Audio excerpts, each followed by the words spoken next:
নমস্কার বন্ধুরা, MP live টার্গেটের চ্যানেলের পক্ষ থেকে সবাইকে স্বাগত জানাই। তো আমি আজকের ফার্স্ট ব্লগ নিয়ে এসেছি আপনাদের কাছে। মানে আমার এই ভিডিও বানানোর পিছনে কি কারণ, বা আমি এই ভিডিও বানাতে হঠাৎ কেন স্টার্ট করলাম, এই বিষয় সংক্রান্তই বলবো। বা আমি যে বাগানে সবসময় কাজ করি, অ্যাকচুয়ালি বাগানটা আমার কি আমার নয়, সেটাও আপনাদের জানানো খুব প্রয়োজন। হয়তো আপনারা মনে করেন দিদি বাগানে কাজ করে বা দিদির বাগানটা অনেক, হয়তো দিদির নিজের অনেক ইনকাম আছে। না, একদমই না।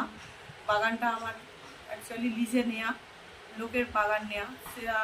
সেখান থেকে যা ইনকাম হয় তার মালিকের দিতেই প্রায় শেষ হয়ে যায়, এবং যা ইনকাম করে যে টাকা তাদের দিয়ে যেটুকু বেশি থাকে তার ভিতরে বাগানের খরচ খরচা করে খুবই সামান্য থাকে। আর আমি একজন মানে কি বলবো, খুবই সাধারণ ঘরের বউ বা সাধারণ ঘরের মেয়ে।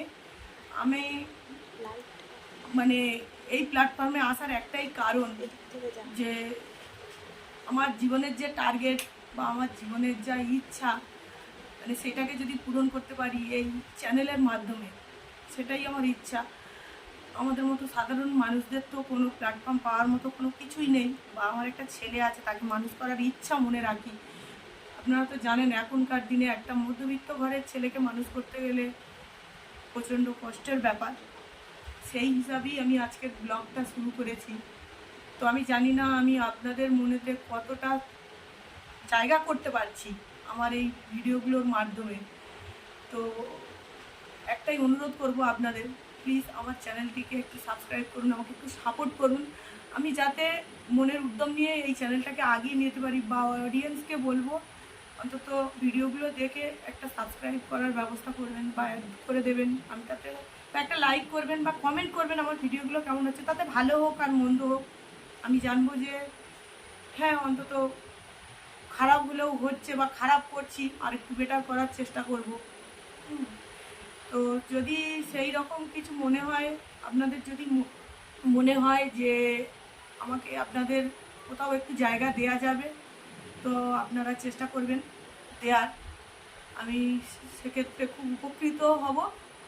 বা আরও 5 জনের মতো যদি একটা জায়গা পেয়ে যাই, সেখানেও নিজেকে খুব একটা পাওয়ারফুল মানুষ হিসাবে মনেও করতে পারবো, যে না, হয়তো আমি নিজে থেকে কিছু করতে পেরেছি। 2 টাকাও যদি করতে পারি সেটা নিজের করা।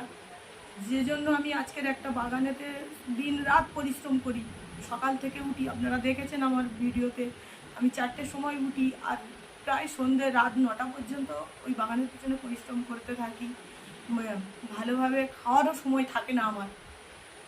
সেই কারণে আমি আপনাদের কাছে বলছি, তো যদি মনে হয় আপনাদের কোথাও এর বেশি তো কিছু বলা থাকে না, বা আমাকে কমেন্ট করলে আমি পরে পরে বলবো যে আমার এই জীবনে মানে কত কষ্ট করে এই স্ট্রাগল করে এই জায়গাটায় এসেছি, বা আজও স্ট্রাগল করে চলেছি কোথাও একটা নিজেকে প্রতিষ্ঠিত করার জন্য। তো আপনারা যদি মনে করেন যে না, দিদিভাই মিথ্যা কথা বলছে বা সত্যতা যাচাই করার দরকার, আপনারা কমেন্ট করুন। আমি অবশ্যই আপনাদের কমেন্টের আশায় থাকবো বা উত্তর দেব। কি করি না করি বা কীভাবে এই জায়গায় এসেছি, বা আপনাদের দাদা কী করে, বা আমার কীরকমই বা ইনকাম, বা আমি কীরকমভাবে চলি। হয়তো হেসে ভিডিও করি বলে মনে করেন না দিদিভাইয়ের সব ঠিকঠাক আছে, না, একদমই না। মানুষকে বাইরে থেকে দেখলে বোঝা যায় না। তো যদি ভিডিওটা ভালো লাগে অবশ্যই একটা কমেন্ট করবেন বা লাইক করবেন, শেয়ার করবেন। আর তো কিছু বলার থাকে না। নমস্কার।